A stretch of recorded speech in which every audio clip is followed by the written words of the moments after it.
پچھلی ویڈیو میں ہم نے قرآن کے بارے میں اور امت کے بارے میں سیکھا تھا۔ آج ہم اس ویڈیو میں اللہ تعالیٰ کون ہیں، فرشتے کون ہیں اور شیطان کون تھا کے بارے میں جانیں گے۔ جس نے ابھی تک ہمارا چینل سبسکرائب نہیں کیا ہے تو جا کر لے، کیونکہ اس سیریز میں ہم آدم علیہ السلام سے لے کر محمد صلی اللہ علیہ وسلم تک کے بارے میں جاننے والے ہیں۔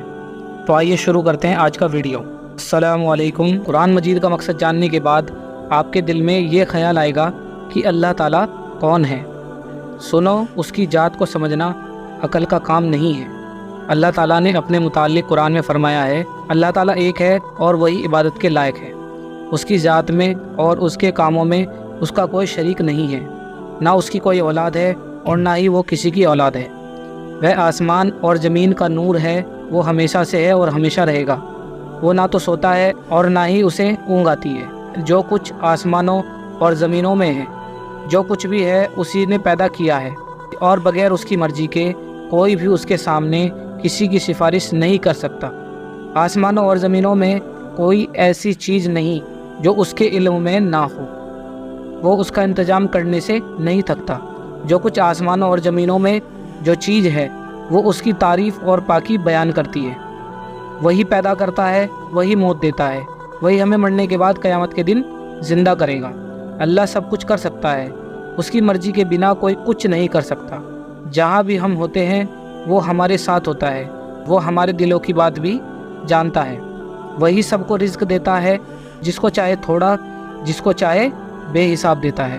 اس کے اختیار میں ہے، جسے چاہے سلطنت دے، جس کی چاہے سلطنت چھین لے، جس کو چاہے عزت دے، جس کو چاہے ذلت دے۔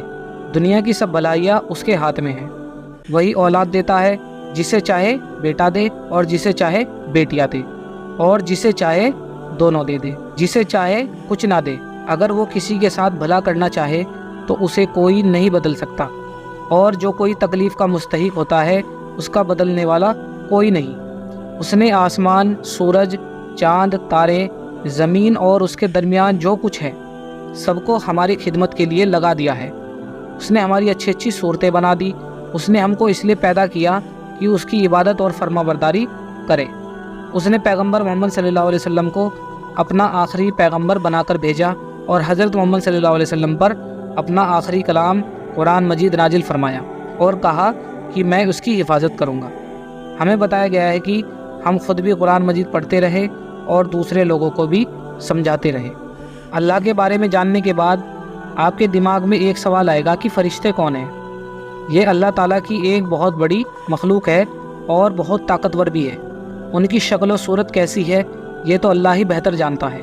فرشتے اتنے زیادہ ہے کہ ہم ان کی گنتی بھی نہیں کر سکتے۔ یہ فرشتے کچھ کھاتے پیتے بھی نہیں، کیونکہ اللہ تعالیٰ نے ان کو ایسا ہی بنایا ہے۔ یہ صرف اللہ تعالیٰ کی عبادت ہی کرتے رہتے ہیں۔ لاکھوں فرشتے اس طرح عبادت کرتے رہتے ہیں جس طرح نماز میں کھڑے رہتے ہیں، اور قیامت کے دن تک اسی طرح کھڑے ہو کر اللہ کی عبادت کرتے رہیں گے۔ تو اللہ تعالیٰ فرشتوں کے ذریعے دنیا کے مختلف کام لیتے رہتے ہیں۔ ان کے سب سے بڑے اور سب سے مشہور فرشتے حضرت جبرائیل علیہ السلام، جو ہمارے پیغمبر صلی اللہ علیہ وسلم کے پاس وحی یعنی اللہ کا کلام لے کر آیا کرتے تھے۔ جب اللہ کے بندے اکیلے یا جمع ہو کر اللہ کی عبادت کرتے ہیں تو اللہ کے فرشتے بھی ان کے گرد جمع ہو جایا کرتے ہیں اور ان کی مغفرت کے لیے اللہ تعالیٰ سے دعا کرتے ہیں۔ اب ہم جان لیتے ہیں کہ شیطان کون ہے۔ اللہ کی بنائی ہوئی مخلوق میں جن بھی ہے جو ہم کو دکھائی نہیں دیتے ہیں، لیکن وہ ہمیں دیکھ سکتے ہیں۔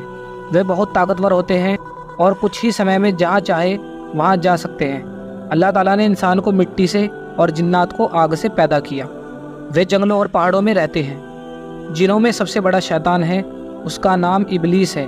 یہ پہلے آسمان پر جنت میں رہتا تھا اور اللہ تعالیٰ کی بہت عبادت کرتا تھا۔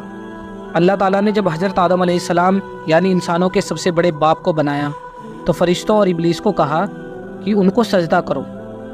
سبھی فرشتوں نے اللہ کا حکم مانا اور انسان کو سجدہ کیا، لیکن شیطان نے سجدہ نہیں کیا۔ اللہ تعالیٰ نے فرمایا، جب میں نے تمہیں حکم دیا تو کس وجہ سے تم نے سجدہ نہیں کیا؟ شیطان نے کہا، میں اس سے اچھا ہوں، مجھ کو آپ نے آگ سے بنایا اور اسے مٹی سے بنایا۔ اللہ نے فرمایا، تو بہشت سے اتر جا، یعنی کہ جنت سے نکل جا، تو اس قابل نہیں کہ تو یہاں غرور کرے، تو جلیل ہے۔ شیطان نے کہا کہ مجھے قیامت تک مہلت دیجیے، تو اللہ نے فرمایا کہ جا، مہلت دی جاتی ہے۔